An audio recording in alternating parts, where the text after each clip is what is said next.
हम बातचीत करते हैं। हमारे साथ बातचीत करने के लिए महाकाल मंदिर के एक पुजारी माधव बाबा जी मौजूद हैं। सबसे पहले बाबा जी आपके कोटि में नमन है हमारा। जय श्री महाकाल। महाकाल मंदिर काफ़ी प्राचीन है और काफ़ी यहाँ की पौराणिक कथाएं से जुड़ी हुई यहाँ की बातें हैं। आखिर कौन सी ऐसी जो कथा है वो बहुत ज़्यादा लोगों को आकर्षित करती है और यहाँ पे लोग काफ़ी संख्या में आते हैं? देखिए, बाबा महाकाल का जो ये विशाल मंदिर है, ये पुराणों से स्थापित मंदिर है। यहाँ पर भगवान शिव ज्योति के रूप में विराजमान है।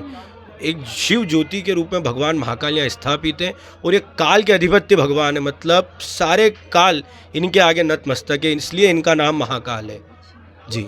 मतलब यहाँ पे ऐसी बहुत कथाएं हैं कि यहाँ के राजा सिर्फ एक है, वो महाकाल है और कोई राजा यहाँ पर नहीं आ सकता है। देखिए, यहाँ पर महाकालेश्वर जी को राजा की उपाधि मिली है। राजा की उपाधि है यहाँ पे, मतलब ये यहाँ के राजा धीराज हैं। हाँ। इनके आगे कोई राजा नहीं है, जो भी है यही है यहाँ के। स्टेट के तो राजा होते हैं, जैसे सीएम होते हैं, पीएम होते हैं, वो सब यहाँ के वो सब राजा होते हैं। बाकी इस अवंतिका नगरी को, उज्जैन का पूरा नाम अवंतिका है, तो ये पूरा अवंतिका नगरी के राजा और अधिपत्य भगवान, मृत्युलोक के अधिपत्य भगवान यही है महाकाल। भस्म आरती का बहुत ज्यादा प्रचलन है। भस्म आरती की क्या क्या विशेषता है, कैसे होती है भस्म आरती? भगवान महाकालेश्वर जी की जो भस्म आरती है वो तड़के सुबह 4 बजे होती है। सुबह 4 बजे जी, 4 से 6 रहती है।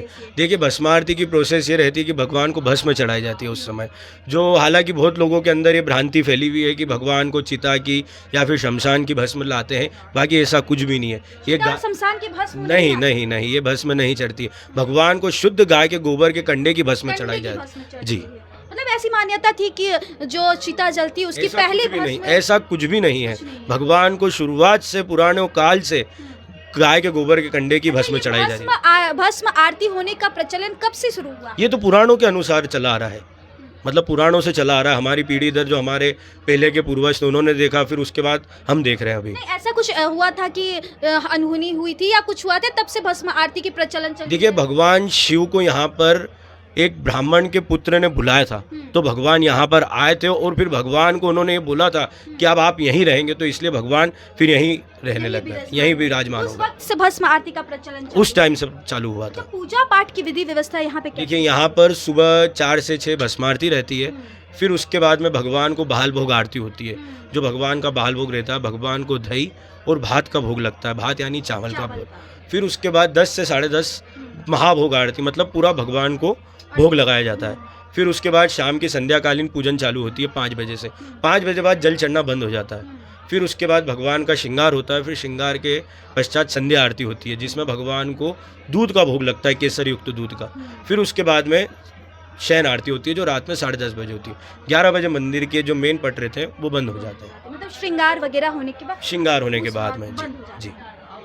तो यह थे हमारे साथ बातचीत करने के महाकालेश्वर मंदिर के पुजारी माधव जी, और इन्होंने यहाँ की जो प्राचीन विशेषता है, भस्म आरती हो या पूजा पाठ का विधि विधान हो, इन्होंने स्पष्ट है कि यहाँ पे कोई भी सीएम की अगर यहाँ पे रुकते हैं, एक नाइट स्टे करते हैं, तो उनकी कुर्सी जो है खतरे में आ जाती है। ऐसा सवाल यहाँ के अभी प्रेजेंट मुख्यमंत्री जी से भी कहा गया था, क्या कहेंगे इसके? देखिए, जो हमारे प्रदेश के माननीय मुख्यमंत्री जी हैं श्री मोहन यादव जी, उनसे जब ये प्रश्न पूछा गया तो उन्होंने बहुत ही सरल उत्तर दिया। उन्होंने ये कहा कि मैं भगवान महाकाल के आगे अपने आप को राजा नहीं मानता हूँ, वो राजा हैं और मैं उनका बेटा हूँ, तो इसलिए मैं बेटा होने के नाते अवंतिका नगरी में रहता हूँ। जब उनसे प्रश्न पूछा तो उन्होंने ये जवाब दिया था कि मैं उनके आगे अपने आप को नहीं मुख्यमंत्री मानता हूँ, नहीं राजा मानता हूँ। मैं तो उनके सामने और जब आता हूँ तो ये मानता हूँ कि भगवान आप ही हो, सब कुछ ब्रह्मांड के अधिपत्य भगवान आप ही हो, इसलिए मैं अवंतिका नगरी में वो रुकते हैं। मतलब यहाँ पे सिर्फ एक ही राजा है, वो महाकाल है, बस महाकाल ही यहाँ के राजा हैं। क्या इससे पहले भी कोई चीफ मिनिस्टर सीएम यहाँ पे रात में स्टे किए? जी नहीं, अभी तक कोई नहीं। यहाँ की यह थी खास जो राजनीतिक गलियारे में खबरें चलती है कि कोई भी मुख्यमंत्री हो, प्रधानमंत्री हो, यहाँ पे नहीं रुक सकते, उनकी कुर्सी या फिर उनके निजी जीवन में कुछ खतरे बताए जाते हैं। लेकिन आज तक ऐसा कभी नहीं हुआ कि कोई सीएम यहाँ पर नाइट स्टे, क्योंकि यहाँ के महाराजा सिर्फ एक ही है, वो महाकाल है, उनके आगे कोई भी नहीं। हालांकि मोहन यादव जो मध्य प्रदेश के मुख्यमंत्री हैं, वो यहीं से ताल्लुक लगते हैं, लेकिन वो कहते हैं कि मैं उनका बेटा हूँ, मैं उनके पुत्र हूँ, इस वजह से वही हमारे राजा है, इस जगह के वही राजा है, मैं तो कुछ भी नहीं हूँ। खैर बाकी बात कमेंट बॉक्स में अपनी ओपिनियन ज़रूर दीजिएगा और ऐसे ही देश दुनिया की तमाम खबरों के लिए देखते रहे हमारे चैनल। बहुत बहुत धन्यवाद।